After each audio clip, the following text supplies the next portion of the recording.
You're listening to Josh on Classic Hits 92.5 KVPI, and joining us this morning is Sportscaster Liam McHugh. Liam, good morning, and thanks for joining us. Hey, thanks for having me on. Appreciate it. So NBC's new big competition series is the Titan Games, hosted by Dwayne "The Rock" Johnson. Tell us about this new series, which you are a part of. Right off the bat, I can tell you it's going to be unlike anything else you've seen out there, even in terms of reality competitions. It is intense, it is exciting, it is visually stimulating because you're going to see these challenges where people are, often taking hammering rams, trying to smash down castle doors, or they're 30 feet in the air running full speed on a platform that's only a foot wide, trying to shove another competitor down. It is insane, and as Dwayne Johnson has said, it is his creation, but it's only because he had a team of criminally insane engineers dream this all up. So it's something to see, and I think everyone's going to enjoy it. Absolutely. You got to be pretty tough to pull off these challenges, right?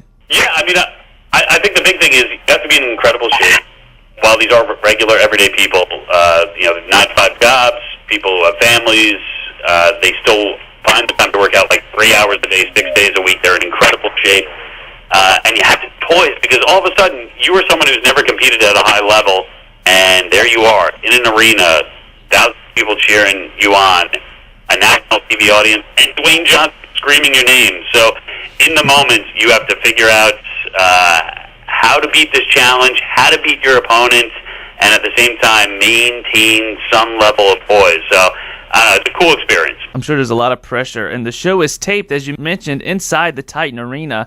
Man, this structure is huge for a TV show. I was blown away when I saw this, when I walked up to it. I do Football Night in America. I'm in an NFL stadium every week, and week in, week out, they sort of blend together, and nothing's different. But I walked over to Titan Arena, and to see what this team was able to construct and build, and to see Mount Olympus, which is the ultimate challenge at the end, this challenge that's going to make or break these competitors, it's pretty mind-blowing. And if you're into crazy challenges, if you are at all into pyrotechnics, we got plenty of those as well. But I think in the end, after all of that, the reason that you're going to keep watching is the stories of these people. Not only are they just everyday regular people, you have like a dental hygienist one week, you'll have a lawyer, you'll have a doctor, you'll have a firefighter. Most of these people have overcome adversity in their life. We have cancer survivors, we have veterans, we have people that have overcome depression. There's a reason to root for each and every one of these competitors, and I think that is what's going to keep this audience glued. That's great. What are some of the more insane challenges on the show that you witnessed during the first 10 episodes? Well, I think this coming Thursday, you are going to see one of the greatest challenges. It's called Lunar Impact, and it involves, it's head-to-head, and you'll see two women immediately starting this race by going up a ladder 30 feet into the air. They get to a platform at either end of it. It's crescent-shaped, but at the beginning it is just 1 foot wide. At its widest, it's only 3 feet wide, and there's a wall in between. You have to sprint 30 feet in the air on this narrow platform towards this wall.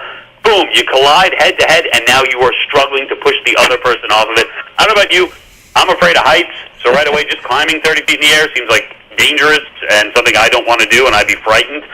These people are charging up there full speed, no fear, and I'm not going to spoil the ending for you because you're going to see an incredible competition. Yeah, that's crazy. I'm scared of heights too, man. I would not want to be part of that. Our listeners will recognize you from NBC's Football Night in America, among other sports coverage. What led you toward a career in sports broadcasting? Well, listen, I played sports my entire life.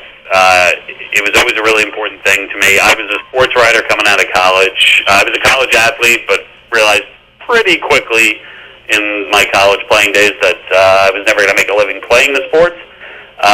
And I think for me, I was always someone who read a lot.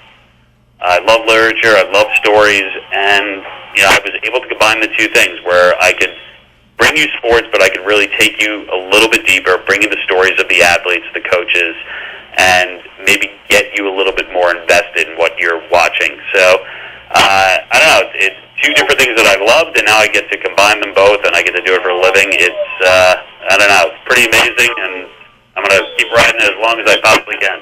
That's great. We're looking forward to the Titan games. And before you go, let's talk a little NFL playoffs. They're in full swing. What are your thoughts on the remaining teams, including the New Orleans Saints, who host the Eagles this Sunday? Well, listen, I mean, the Eagles are the magical team at this point, right? They were a team that was written off about a month ago. Carson Wentz was injured. They were going into L.A. It looked like the Rams would roll them, and that would be the end. Well, they beat the Rams. They keep on winning. They make the playoffs. Nick Foles, he keeps producing magical moment after magical moment. And then they get an insane amount of luck against the Bears, where you get the old double doink, right? You get the uprights and the crossbar. Kick no good. Eagles move on, and now they get the Saints, a team that beat them by 41 points, albeit against Carson Wentz. I think the magical ride ends this weekend. I think the Saints win this game. I think they move on. I like the Saints to go to the Super Bowl. The AFC, I'm still on the fence with picks, but I kind of like the Colts to upset the Chiefs this week. And I think I like the Pats actually getting back. So I think what's old is new for me. I think you're going to see a potential Tom Brady, Drew Brees Super Bowl. That's awesome. Us here in Louisiana like to hear that, and it is incredible what the Eagles have done with all the injuries and everything else to keep on and to beat the teams they're beating too. We have been talking with sportscaster Liam McHugh. Be sure to watch the Titan games Thursdays, 8/7 Central on NBC. Liam, thanks again for chatting with us. Yeah, appreciate it. Thanks for having me on.